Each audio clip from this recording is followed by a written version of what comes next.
Universal report में आपका स्वागत है।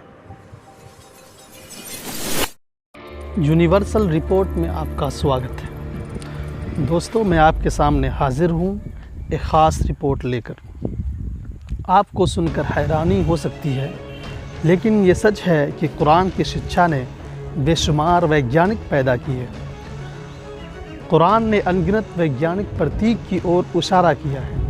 इसलिए वो वैज्ञानिक जो कुरान के बिंदुओं को समझने में कामयाब हुए, उन्हें साइंसी मैदान में बड़ी सफलता मिली। इसीलिए ये बात बेहद मजबूती से कही जाती है कि जितनी तरक्की कुरान विदों ने एक सदी में की, उतनी तरक्की के लिए किसी दूसरी कौम को हज़ारों साल लग जाते।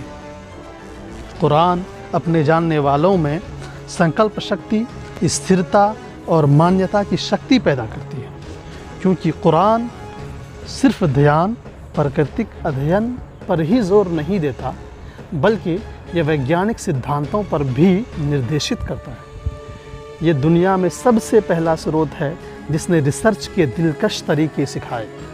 कुरान वो बुनियादी सिद्धांतों को बतलाता है कि महज उन्हीं के सहारे मेडिकल साइंस में बहुतायत में समानता की खोज हो सकती थी। कुरान ने वैज्ञानिक अनुसंधान और जानकारी के लिए बुनियादी महत्व का ऐसा मूल्यवान वैज्ञानिक अवधारणा पेश किया, जिससे इस पर आस्था रखने वालों को इस हद तक यकीन हो गया था कि वास्तविक प्रयोगात्मक अनुसंधान हासिल की जा सकती है। प्रकृति में एकता, मानवता में एकता और शिक्षा में एकता कुरान की शिक्षा के बुनियादी उसूल हैं, जो ईश्वर की एक होने की ओर आकर्षित करते हैं।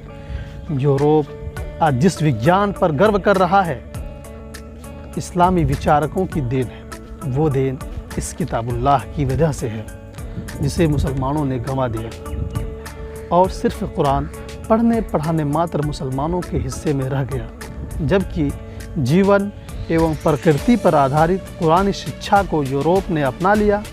ब्रिटिश रिसर्च ने इस सच्चाई का इजहार इस तरह किया है कि 12वीं सदी तक यूरोप के यशस्वी बुद्धिजीवियों ने न सिर्फ कुरान का अध्ययन किया था, बल्कि वो लगभग मुस्लिम जैसे ठोस आस्था रखने वाले हो गए थे। इसी ठोस आस्था के आधार पर उन्होंने प्रकृति का अध्ययन किया और एकत्व पर विश्वास पैदा कर लिया।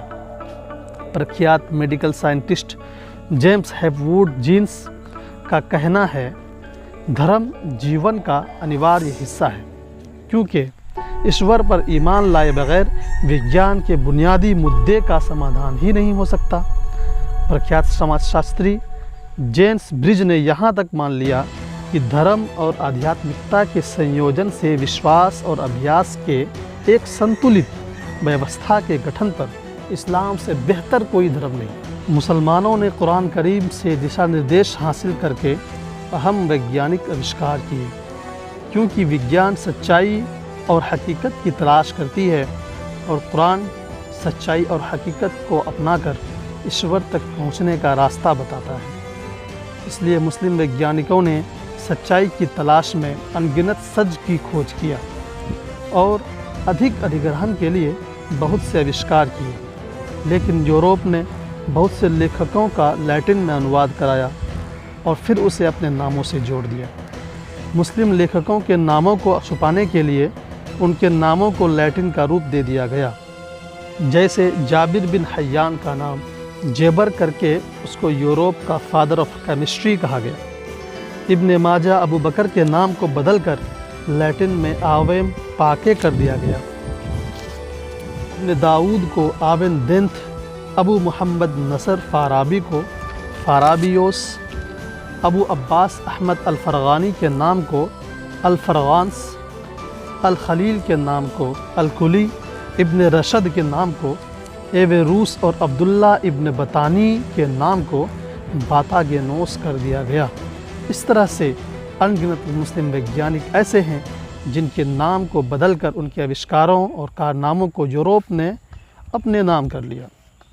मुस्लिम वैज्ञानिकों ने mathematics, astronomy, chemistry, technology, geography और मेडिकल साइंस में अनगिनत और काबिल ज़िक्र रिसर्च किया है। 1200 से 1500 ईस्वी तक ये वो दौर था जब मुस्लिम साइंटिस्टों का पूरी दुनिया में बोलबाला था, लेकिन यूरोप ने मुस्लिम वैज्ञानिकों के इतिहास को मिटा दिया। दोस्तों, ऐसे ही इंफॉर्मेटिव वीडियो के साथ मैं फिर हाजिर हूँगा। तब तक के लिए धन्यवाद। मुझसे जुड़े रहने के लिए मेरे चैनल को लाइक करें, सब्सक्राइब करें।